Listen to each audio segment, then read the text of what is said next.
Good evening, hello and welcome. You're watching The Right Stand here on CNN News 18 with me, Poonam Burde. For the last month and a half, the world has watched a war unfold. Innocents killed and made victims of a fight that wasn't theirs. An escalated offensive in a region that has made peace with the quiet now. 48 days since that deadly attack on October 7th, today brings the first sliver of breakthrough. First pictures of hostages being released from Hamas's captivity will be out soon, but the thought itself brings a sense of hope in this battered region. The operation that's dubbed Heaven's Door by Israel has begun. This gives a sense of meaning to the families of the 50 hostages who are waiting with bated breath to see their loved ones. These 50 hostages are going to be released in a course of the next 4 days. It also gives hope to the families of the 150 others who still remain in the clutches of terror. There is light at the end of the tunnel and reunion is not far away. That thought perhaps is the only way they know how to live their life now. Egypt has just confirmed that 12 Thai nationals are also going to be freed along with the 13 Israeli captives. This truce also brings relief to the families in Palestine who are waiting the return of their loved ones imprisoned in Israel. Many of them include teenage boys who have been under arbitrary detention without trial. The 4-day pause is expected to see the exchange of 150 Palestinian women and children imprisoned in Israeli jails for 50 women and children hostages that are being held by Hamas. It also offers an opportunity for aid to filter in as far as this region is concerned. But let's take a look at what this exchange truce really is. Hamas is going to be releasing 13 hostages today. This is going to happen in just a few minutes from now. Those pictures will be out and we'll be putting them out for you. Women and kids from the same families are going to be released today. All of these 13 are Israeli nationals. 50 are going to be freed over the course of this truce, which is 4 days of ceasefire in the Gaza Strip. What happens in return? What is it that Hamas is seeking in return? Israel is going to be freeing 39 prisoners today. This is the first tranche of prisoners that is going to be freed from Israeli prisons. 24 women and 15 teenage boys are going to be returning to the Gaza Strip to their families, to their Palestinian families. 150 over the course of the next 4 days are going to be freed. All of them released from prisons across Israel. This is as far as the human exchange is concerned. But there's a lot as far as the Gaza Strip goes, which is why we've seen this ceasefire not just put in place for the exchange of prisoners or the hostages, but also for aid to filter in. It's a battered enclave that we've seen. Nearly 15,000 people have been killed as per the Palestinian Health Ministry. Remember, the Palestinian Health Ministry, of course, is controlled by the Hamas. But here's what is going to happen in the next 4 days for the Gaza Strip. 4 trucks of gas, 130,000 litres of fuel is going to be going in. That has already begun. We saw trucks coming in through the Rafah crossing into the Gaza Strip carrying all of this aid. 300 trucks of aid carrying food and water are also there. We've seen how the hospitals have been centers of attacks, how several of these refugee camps were also bombed, which is why this aid is extremely crucial. Trucks to also carry medical equipment, because we've seen how hospitals have also been stormed by the IDF. So medical equipment, medical care is also extremely crucial. Relief supplies to be sent to the Gaza Strip, and this was part of the negotiations that was done by the Qatar side as far as bringing Israel and Hamas on the same table was concerned. The key components for a pause, of course, are a pause in fighting. Israeli jets must hold their fire. That really was one of the biggest things that was a part of this particular truce. In fact, we saw armored trucks from northern Gaza that were leaving earlier today. They were making way for this peaceful exchange. On one side, you had these armored trucks leaving. On the other, you had trucks carrying this aid walk in. The exchange of Hamas captives for Palestinians held in Israeli prisons and a halt to traffic over northern Gaza during certain hours of the day and over southern Gaza entirely is a part of this deal. Hamas will also have to refrain from firing rockets towards Israel. This is not just for today. This is for the next 4 days if this deal has to be held. The deal was brokered by Qatar, the United States and Egypt. It was announced on Wednesday. It capped weeks of negotiations. It set the stage for a tense period that could determine the course of the war. What happens next is something that depends on these 4 days. Shortly after Hamas militants, Hamas terrorists took hostages during the deadly assault on the 7th of October, the government of Qatar contacted White House with a request. Form a small team of advisors to help work with Hamas and ensure these captives are freed. That should be priority number 1, was the deal. The secretive effort included personal diplomatic engagement by US President Joe Biden, who held a number of conversations with the Emir of Qatar and the Israeli Prime Minister in the weeks that led up to this deal finally being seen in reality. Now, initially, the Israelis argued that the terms were not so firm. There was no proof of life for these hostages. What exactly were we negotiating for was what Israel was asking, which is also why they did not want to hold back on their ground offensive on the Gaza Strip. There was a lot of back and forth as far as these deals went, but then eventually Qatar did manage to get Hamas on board to produce details of the 50 hostages it would be releasing in this first phase. That's how the 4-day ceasefire pact actually came into being. Now, this agreement also opens up a window for strategic shifts for further negotiations, potentially influencing the future course of this long-standing conflict. What we see over the last 48 days is just one aspect of it. This is something that has been going on for decades together, is what many who fight for the Palestinian cause say, and that is where we must understand the issue is what they say. Now, once the ceasefire ends in 4 days, unless there's an extension, Israeli troops will maintain their positions in northern Gaza. Extension or not, Hamas may use this time, at least these 4 days, to strategize to regroup, given that many of their stockpiles are now with the Israeli Defense Forces, all of which were found under tunnels, inside tunnels, under hospitals especially on the Gaza Strip. Hamas could potentially increase their demands as well. They could sense leverage with this particular deal. In fact, they also came out and said that we can get all of the Palestinian prisoners freed with the amount of hostages we have with us. The pressure is mounting on Israel, especially after this 4-day ceasefire, because the families of the remaining hostages are going to be mounting pressure. They would want the release of their loved ones to be secured as well before Israel goes back to pounding Gaza. Even though Israel vows to continue its fight against Hamas, a longer truce could make restarting the war harder for Israel, both operationally and also in the eyes of the global public opinion. Which is why it's very important that this deal does not fall through, that we see this ceasefire truce actually happen, and the next 4 days are extremely crucial for that. But is this just the beginning of the end? Well, time will tell. But what has happened so far is also something that will determine what happens from here on. Take a look at how the war in West Asia has unfolded so far.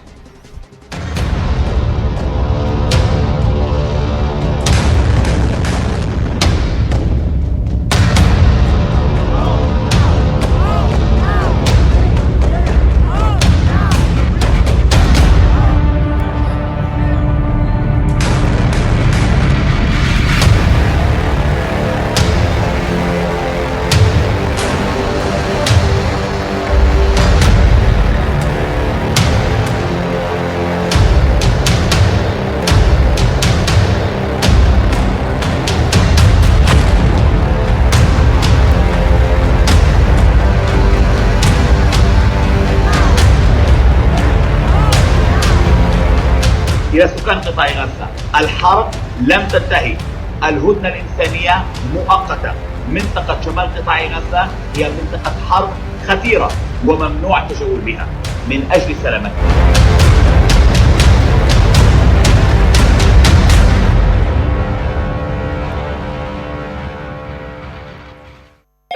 Hello, Moto.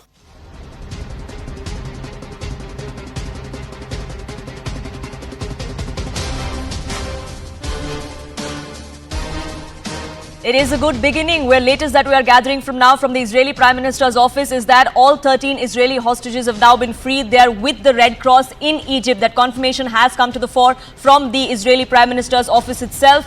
12 Thai nationals have also been released, is a confirmation that came in separately from Thailand. So what does this mean? Are we expecting this to continue the way it has today for the next 4 days? And what next as far as this war in West Asia is concerned? To decode that, joining me on this broadcast is Edward P. Joseph, faculty of the Johns Hopkins University. Faisal Saleh, founder of the Palestine Museum in the United States, is with me as well. Jay Engelmeyer, publisher and executive editor of The Judean, and former Indian diplomat Ashok Sajjanhar joins us on this broadcast. Let me begin this discussion with Jay Engelmeyer. We've seen a good start as far as release of hostages is concerned. There was a slight delay of a few minutes, but the confirmation has come to the fore from the Israeli side that, as promised, 13 of the Israeli hostages have been released. We have another 3 days to go. Are you confident Hamas is going to hold up their end of the bargain? I'm confident that I'm confident that they're going. I'm confident that they're going to try to hold up their end of the bargain. I think that Hamas, and one of the reasons that there's been delays is that Hamas is unsure of where all of the hostages are. I think that one of the problems is Hamas is not an honest broker, and I think that we've seen it before. They've made ceasefires before, and Israeli soldiers have died during those ceasefires in previous campaigns. And I think that's something that Israel is looking to protect their soldiers over. And I just think that, look, I apologize, I'm slightly emotional because it's been a very, very long day. And I think that now that at least 13 of them are finally home, it's a wonderful gift. I just hope that the rest of them do come home. And I don't just mean the 50 that were agreed to.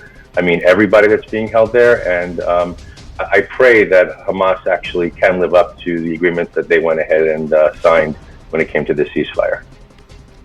That's what really the world is hoping for as well. But Faisal Saleh, it's a day of happiness, a day of hope, not just for the families of these 13 Israelis, but also for several other Palestinian families. Several of these Palestinians have also been freed in exchange. Several who were in Egypt have also come back home because of the ceasefire today.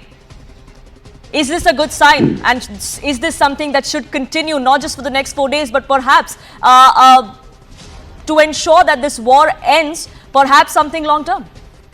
Yeah, ma'am, I'm not seeing any video of you or anybody talking, but I mean, I can continue to talk, but in the meantime, could you Sure, we'll try and fix that. We'll try and fix that, sir, but please go ahead. We can hear and see. I'll talk. Yes. I'll continue talking. Well, I think you did a very good job at the beginning, providing the background and explaining exactly what's happening. And I think this is a step in the right direction, and it's a welcomed relief from the relentless bombing that Israel had been carrying out in Gaza for the last few weeks. And I am hoping that the ceasefire will be respected, and then the result of it would be saving a lot of lives, thousands of lives during the next few days. And we hope that this will be followed by further easement of the tensions and possibly resolution of the current crisis. That's really the hope, but what happens once this 4-day ceasefire ends, Edward P. Joseph? Can we expect an extension, or like Israel says, we are going to come back in full force, and that perhaps might just worsen the matter? I think you just put your finger on exactly the question. I'll come to that in a second. First, let me greet the other respected guests and your viewers and say I completely share the relief, the tremendous relief here for innocent Palestinian civilians who following this war that was launched by Hamas on October 7th, following this criminal seizure of these some 240 Israeli hostages, and others from other nationalities, including these Thai nationals who have utterly nothing to do with this conflict and criminally, brutally seized by Hamas for no reason, really. I also share in the relief for innocent Palestinian civilians who have been suffering terribly, and many of whom have died.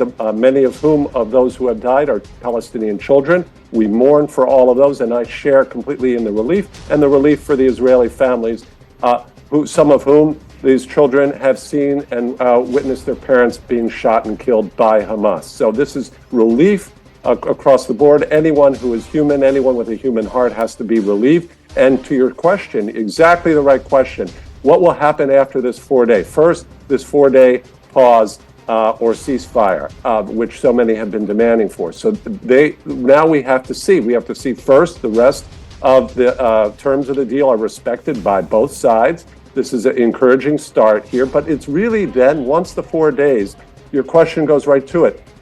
It comes to Hamas.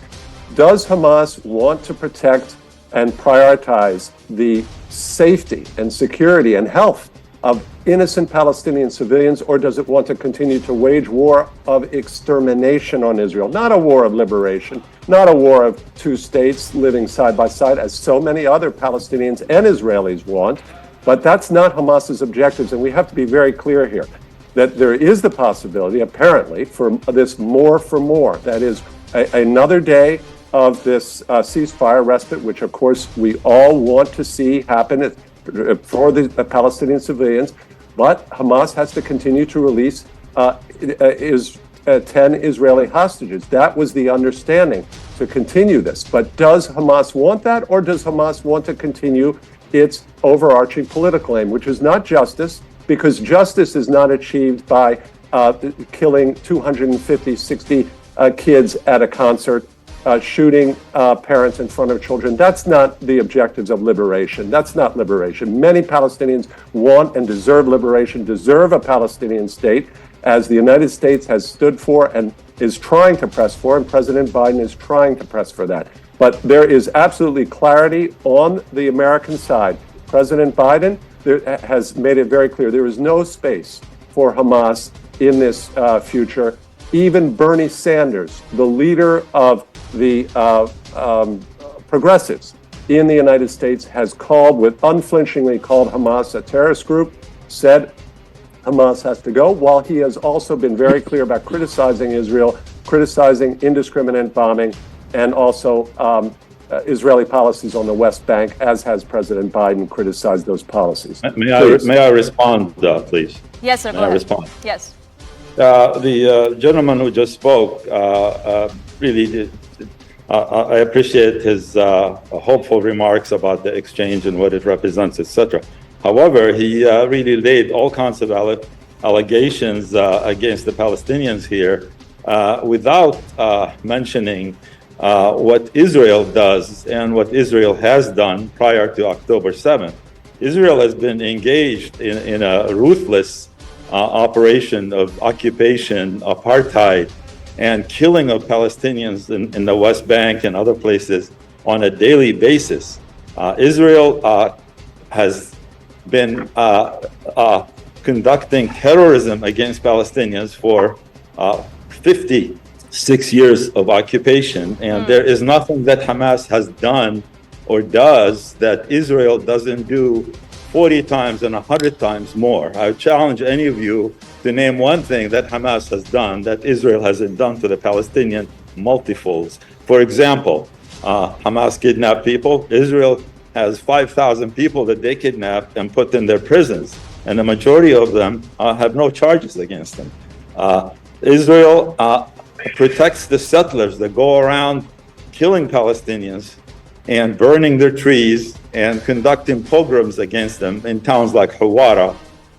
So Israel are not a bunch of Boy Scouts. They're just involved with terrorism as anyone else, and they should be on the State Department list of terrorist states if the United States has been objective and not an ally of the State of Israel. So let's not forget that. Sure. But if we go with this eye for an eye sort of strategy, then where does that leave us, and where does that leave the entire world, not just the region? That's really the question many are asking today as well. But I want to get in Ashok Sajjanhar in as well on this debate. We're getting those visuals coming in of the exchange happening on both sides. We have confirmation that the Israeli hostages have been freed. They're now in Egypt. There is going to be an extensive medical checkup, both physically, psychologically. All of that is going to happen before they actually get to meet with their families. There perhaps is going to be debriefing that happens as well. And on the other side, we have pictures coming in of Palestinians who are also reuniting with their family. But Ashok Sajjanhar, I want to ask you this. Do you think that there is a possibility that Hamas could actually sense leverage in this entire situation? Because they might just dig in their heels, and we had them come out just a short while ago and say that we have enough hostages. We can get all of our prisoners out of Israeli jails. Will they then use that as a bargaining chip and actually dig in their heels? Well, thank you very much, Poonam, for having me on the show. You know, if Hamas had this possibility of freeing all their hostages, getting all their hostages freed, they would have used all that leverage over the last 48 days.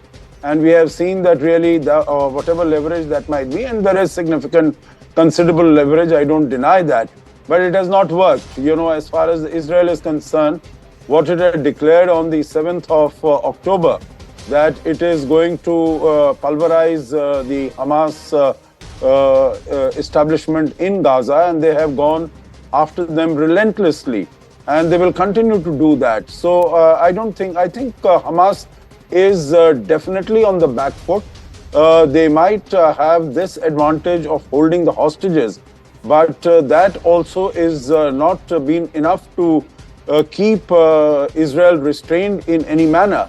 And I think what is being done today, Israel is giving a breather, just a pause. It's not a ceasefire, and it is getting, its hostages released, and it is providing also some Palestinian prisoners also are being given up. That is, the ratio is 1:3, and here also it is basically children and women who are in prison who are being released, those who might have been the stone pelters and stone throwers. I don't think that the cards are all in the hands of Hamas. I don't think they have the possibility of going back on the deal. It is the pressure on Israel over all these many days, 48 days. International pressure might have come onto Israel. But Israel has stood its ground, and I think it is getting its hostages back basically on its own terms. It has been able to,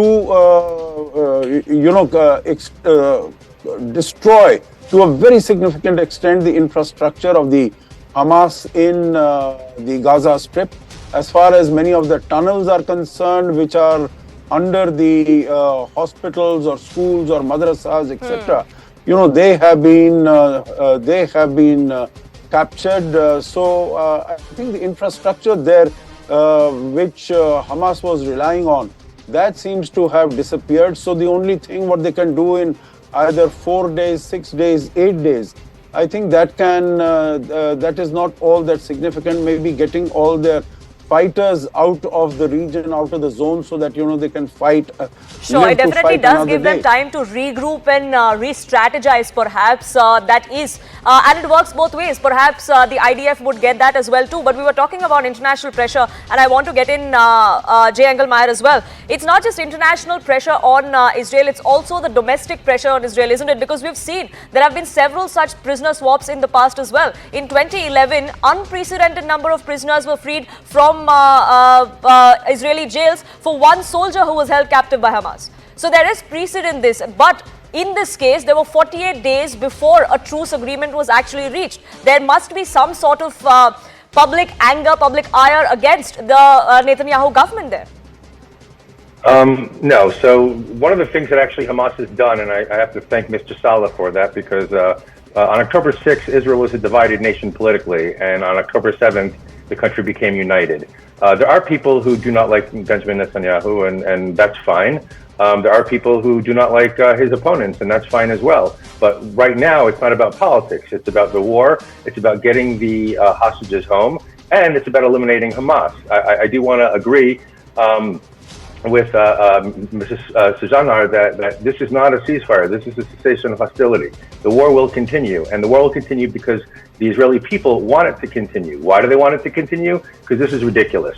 You don't go in, you don't go into people's homes, take their babies at 6 o'clock in the morning, kill the mothers and fathers. You don't rape people in the middle of the street. You don't go ahead and kill 250 people at a peace festival. And I just have to make it a point to say that the people living on the border communities around Gaza, those are the people who are the Palestinians' biggest advocates within Israel. And the fact that they went and decimated those communities is something that I think is very, very telling. It just showed that, number one, they were so hubris that they went ahead and tried to go ahead and take over big, large swaths of the country itself. But at the same time, they didn't do it in a way that conveyed that they were fighting a resistance. They didn't go after the army. They went after the civilians. And they took the babies. And Mr. Saleh, Israel has never taken a baby. The people being released from jail today are people who try to stab people, people who are fighting, people who have guns. I'm not going to get away with that. Israel has killed 4,000 children or 5,000 children. 4,000 children who had machine guns in their hand. 4,000 children who had knives in their hands. Please. Let's call a spade a spade. What planet? A baby does not have a knife in their hand. A baby does not have a machine gun in their hand. What planet are you on? Tell me. I'm on the planet with internet. I'm on the planet with internet where everybody can go ahead and see exactly the crimes that these quote-unquote children have done. As a matter of fact, the children that are 4 years old and 3 years old old Telegram. and 9-month-old children that they were killed by Israel. When? There were 5,000 of them at least, maybe more. When? They were killed during the last few weeks. Oh, okay. But what happened before October 7th? There must be What was the another justification for October 7th? What was the justification for October 7th? Yeah, because Israel there was was occupying the area. They were occupying the area. There was not one Israeli soldier in Gaza. Gaza actually had its own economy. Gaza. You don't have to have soldiers there. You cut off food. You cut off everything from Gaza. Really? And occupying the West Bank and killing Palestinians on a daily basis in the West Bank. And you got your settlers running around wreaking killing havoc. People in the West Bank who are actually shooting at Israeli soldiers. Yes, we killed people who shot at Israeli soldiers. I agree with that. Against every 300 Palestinians you kill there. How many prisoners have you taken? Proportionality has nothing to do with how many people die on one side versus the other. It's what one country needs to do on a different planet. Their own borders. I'm not living on a different planet. I'm living in the real world. Because Israel has killed 13,000 civilians, unarmed civilians, and 6,000 children under the age of 16 that Israel had killed with their bombing. And you're expecting the entire world to believe Hamas's numbers. You're expecting the world to believe Hamas's numbers. These are the not Gaza Ministry of Health is Hamas. Yeah, which independent international agency has verified them? If you're doubting that children have been killed in Gaza, then you got some other problem. No, I'm not doubting it. I'm not doubting it. I'm saying it's tragic. What I'm saying, though, is 49 days ago, Hamas launched a massive assault against a community in Israel. And up until this day, Israel is still trying to get the correct figure of the amount of dead. So how can you tell me that if Israel bombs a building and that building collapses, automatically 500 people are dead and 300 of them are babies? You can't. The numbers cannot be real unless they are actually verified and things are investigated. There's a list of everybody who died, and every child that gets buried is on a register, and the register has been provided to all the media. By whom? By whom? Thousands of By names. Whom? By whom? I'm not going to argue. If you don't believe that Israel is killing people in Gaza, you got some other problems you need to deal with. Is the victim, who is the oppressor? That changes based on who we're talking to. But the distinction, Mr. Saleh, that the world is trying to make is that what happened on October 7th was an act of terror. That's not people fighting for the Palestinian cause. There are countries that stand... It may have been an act of terror, but it was in response to act of terrors that Israel has been conducting for the last 56 years. Sure, and that's what the Palestinian people have been saying, but that does not justify what happened on the 7th of October, which is what has led us to where we are today. But I want to get in Edward P. Joseph in on this as well. And, you know, we're talking about what has happened not just in the last month and a half, but like Mr. Saleh was also pointing out, this is something that has been going on for decades together. Many countries like the United States have been accused of trying to wade in when it's convenient and then trying to gloss over and turn a blind eye when it's convenient to them. Do you think that's also part of the problem? We'll turn to the U.S. policy in a sec, but let me say that Mr. Saleh is correct in respect that this conflict goes back decades. And what he neglects is, of course, that there is actions and agency on both sides, and which go back to the beginning, when we can find a beginning, which was the UN partition of then Palestine, the British mandate in Palestine in 1947, which did provide for a Palestinian state, and in which Jerusalem would have been under an internationalized city. And unfortunately, that was rejected. The Palestinian state was rejected.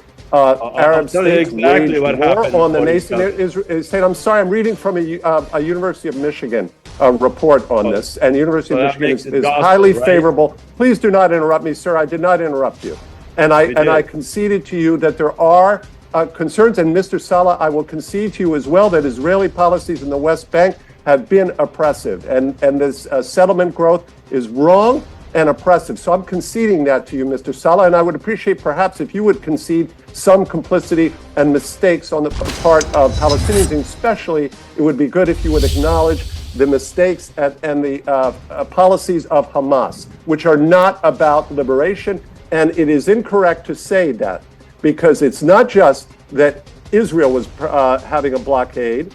it is Egypt that is also providing that blockade. And Mr. Saleh, you need to address why President Sisi also, prior and subsequent to October 7th, maintains the blockade on Gaza. You need to address that. And one other question here. It wasn't because of oppression. Mr. Saleh, please, I did not interrupt you. I ask you respectfully, please do not interrupt me. Hamas's objectives were not liberation. What they were afraid of, the active catalyst for this, was the fear of the deal with Saudi Arabia. And everyone knows that Saudi Arabia would have insisted upon, for diplomatic relations with Israel, would have insisted upon justice for the Palestinians, justice that I want to see, that many also who are Israeli citizens, I am not, I'm an American citizen, but many Israelis also want to see justice for Palestinians. And that would have absolutely been integral to that understanding with Saudi Arabia, and Hamas could not accept that. They would have been marginalized,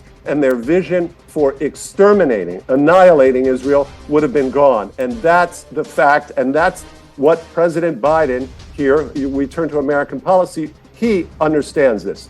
President Biden understands this, and he wrote just this past week in the Washington Post, we stand firmly with the Israeli people as they defend themselves against the murderous nihilism of Hamas. Mr. Saleh, you can take that up with President Biden. That is his position. That is the position. I'm not going to interrupt you, but you can't talk for the rest of the day. Murderous nihilism. Sure. Justice for the Palestinians is what we want to see. Hamas is not part of that vision. And that distinction is something that I was talking about earlier as well. But Faisal Saleh, go ahead. You had a rebuttal to make. Yes, go ahead. Sure. Yeah. First of all, Egypt and some of the other countries that you referred to are client states of the United States, and the United States dictates to them their political position and in full control of all these countries. So let's not bring that as a key factor, because it's not. The Saudi deal, all this stuff is all under U.S. control, and U.S. is supporting Israel 100% and complicit in everything Israel is doing. So basically, for all intents and purposes, these are considered one party in this situation. I mean, I'm a Palestinian. My family had a house and property and businesses in a village 5 kilometers east of Jaffa. We were driven out of there at gunpoint. And that is the biggest injustice that was done to 800,000 Palestinians. And what those year? Palestinians are 10 million people. What now. year? What year were you driven out? Just out of curiosity. This particular thing started in 1947 when was your family driven out? Zionist forces. Don't interrupt me, because I didn't interrupt. You wanted no interruption, so you got to give me that too. So there was a plan by the Zionist forces to expel and depopulate all of the Palestinian cities and villages in Palestine, and that began in 47 and went on until well into 1949. The result of it was 500 cities and villages that were totally depopulated, some at gunpoint. There were 36 massacres that took place to terrorize the rest of the population in fleeing. So that is the big problem. That is the fundamental Saleh, I don't issue. think anybody is disagreeing to that. We had Edward P. Joseph also come out and concede to that, the fact that yes, there have been these instances, these excesses in the past, but this is what we're talking about. We're talking about how there is a distinction from what happened, what has been happening for decades, and what happened on the 7th of October, why we're actually here. Unfortunately, I'm completely out of time. I leave it at that. I have to thank you, gentlemen, for joining us here on this broadcast with your perspective. We do hope that this 4-day ceasefire runs successfully. Hostages are back home. Palestinians are back home as well.